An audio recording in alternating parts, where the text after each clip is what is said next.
Hey everyone, if Uizard AI is not working properly, whether projects won't load, AI designs aren't generating, the editor keeps freezing, or you're seeing unexpected errors, don't worry.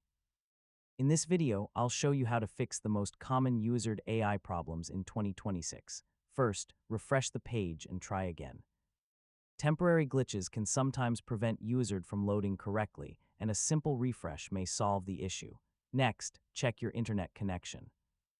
Uizard relies heavily on cloud-based processing, so a slow or unstable connection can affect project loading, AI generation, and collaboration features.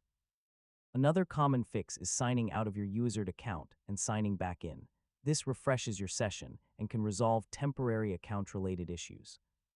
You should also verify that your device meets the requirements for running modern browser-based design applications, especially when working with larger projects. Finally, if none of these solutions work, contact Uizard support and provide details about the issue, including your browser version, device, project type, and any error messages you're seeing. And that's how to fix Uizard AI not working problems in 2026. In most cases, updating your browser, checking your connection, clearing cache, or disabling conflicting extensions will solve the issue. Thanks for watching, and I'll see you in the next tutorial.